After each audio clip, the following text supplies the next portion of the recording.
நன்மை செய்யலை அப்படின்றத விட நிறைய கல்லுக்கு எதிராக அதை தடை செய்கிறதுக்கான நிறைய வேலைகளை செஞ்சுருக்காங்க.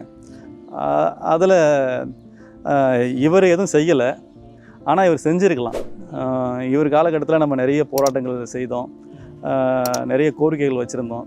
அதெல்லாம் கண்டுக்காமல் அப்படியே கடந்து போயிட்டார். கடந்த 5 ஆண்டுகளாக ஆட்சி செய்த முத்துவேல் கருணாநிதி ஸ்டாலின் அவர்கள் தான் வந்து 5வது இடம் பெறுறாரு.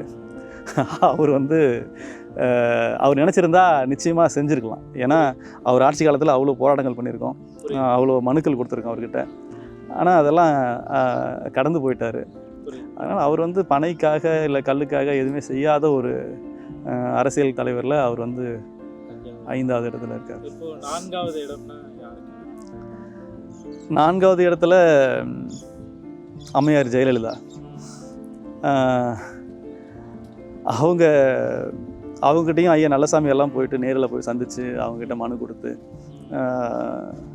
கேட்டுனதுக்கு அப்புறமா அவங்க தேர்தல் பரப்புரையில் கல்லுக்கு ஆதரவாக பேசியிருக்காங்க. அதுக்கப்புறம் ஆட்சி அமைச்சதுக்கப்புறமா அதை பற்றி அவங்கள சந்திக்க கூட முடியாத ஒரு சூழலை உருவாக்கிட்டாங்க. அப்படியே விட்டுட்டாங்க. தொடர்ச்சியாக அவங்க வந்து மதுவுக்கு எதிராக பல விஷயங்கள் செஞ்சுருந்தாலும் பேசியிருக்காங்க. ஆனால் பேச்சு வேறு பக்கம் இருந்துச்சு, செயல் வேறு வடிவில் இருந்துச்சு. செயல்கள்லாம் அப்படி இல்லை. மதுவுக்கு ஆதரவாக செயல் இருந்துச்சு, கல்லுக்கு எதிரான செயல்களில் வந்து நிறைய செஞ்சுருந்தாங்க. பனையேறிகள் அவங்க ஆட்சி காலகட்டத்தில் அதிகமாக ஒடுக்கப்பட்டாங்க. 3வது இடத்துல எம்ஜிஆர். பனையேறிகளுக்கு அவர் எதுவும் செஞ்சிடல. அவர் காலகட்டத்தில் 76 ஆட்சி அமைச்சதுக்கப்புறமா 81 கல்லுக்கடைகள் திறக்கிறாரு. கல்லுக்கடைகள் திறந்ததுக்கப்புறமா ஒரு பக்கம் கல்லுக்கடைகள் விற்பனை ஆகிட்டு இருக்குது, இன்னொரு பக்கம் 1983 டாஸ்மாக் நிறுவனத்தை துவங்குறார்.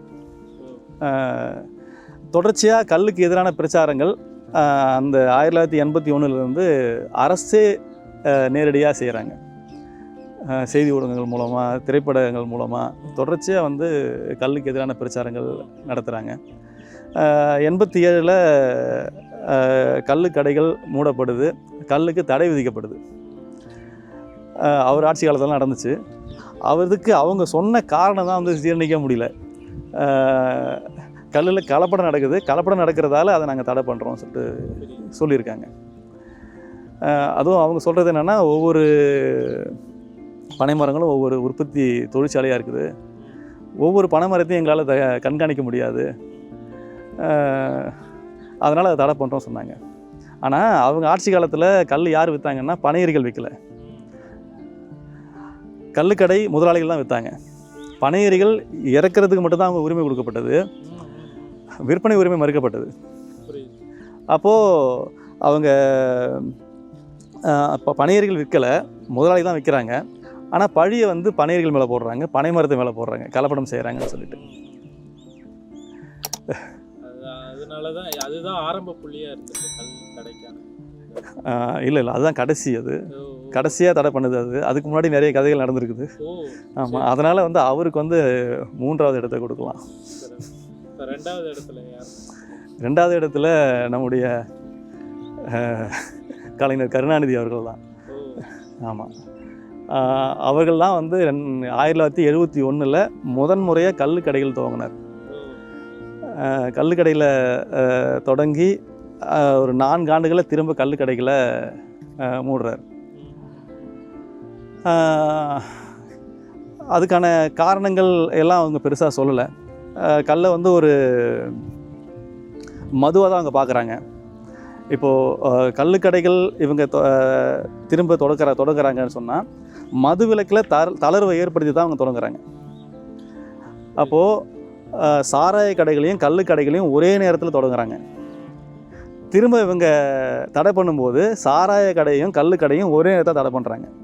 அப்போது சாராயமும் கல்லும் ஒன்று அப்படின்றத நிறுவுறாங்க.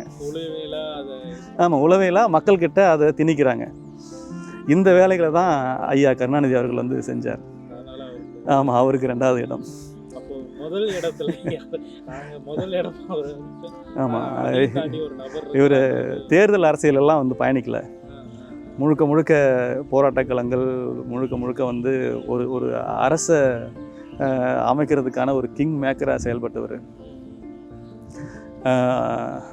ஈவே ராமசாமி அவர்களுக்கு தான் வந்து இந்த பனையேறிகளுக்கு நன்மை செய்யாத இல்லை பனையேறிகளுக்கு துரோகங்கள் பல செஞ்ச ஒரு தலைவர்களில் முதலிடத்தில் நான் கொடுப்பேன். 1931 கள்ளுக்கடை மறியல் போராட்டம் இவர் செய்யலை. இவருடைய வீட்டில் இருக்கிற பெண்கள், இவருடைய தங்கச்சி, இவருடைய மனைவி 2 பேரையும் தலைமை தாங்க வச்சு கல்லுக்கு எதிரான போராட்டத்தை கள்ளுக்கடை மறியல் போராட்டம்னு அறிவித்து செய்கிறார்.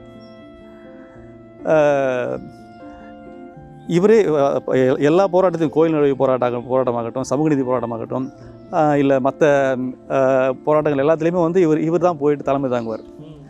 ஆனால் கள்ளுக்கடை மறியல் போராட்டத்துக்கு இவங்க வீட்டு பெண்கள் அனுப்பிச்சி விட்றாரு. ஏன்னா கல் அப்படின்றது பெண்களுக்கு எதிரானது அப்படின்றத பொய்யா கட்டமைக்கிறதுக்கான ஒரு பெரும் முயற்சி அது. அப்படி தான் வந்து அவர் கள்ளுக்கடை மறியல் போராட்டத்துக்கு பெண்களை வந்து முன்னிலைப்படுத்துகிறார். நமக்கு என்ன கேள்வி எழுதுனா, ஏன் ஈவேரா வந்து சாராய கடை மறியல் போராட்டத்தை செய்யலை? எத்தனை சாராய கடையை உடைச்சிருக்காரு அவர்? கள்ளுக்கடை மறியல் போராட்டம் செய்து தன் தோட்டத்தில் இருந்த 500 தென்னை மரங்களை வெட்டி வீழ்த்தினார் அப்படின்றத நம்ம பாட புத்தகங்களெல்லாம் படிக்கிறோம். ஆனால் அவர் வந்து சாராய கடைகளை ஒடிச்சதாவோ இல்லை வந்து சாராயத்துக்கு எதிராக போராட்டம் பண்ணதாவோ எந்த தரவுமே நமக்கு சொல்லப்படலை. இப்போ முழுக்க முழுக்க அவர் வந்து எளிய மக்களுடைய வாழ்வாதாரத்தை ஒழிக்கிறதுக்கான வேலைகளை தான் அவர் செஞ்சுருக்கார் அவர். ஆமாம்.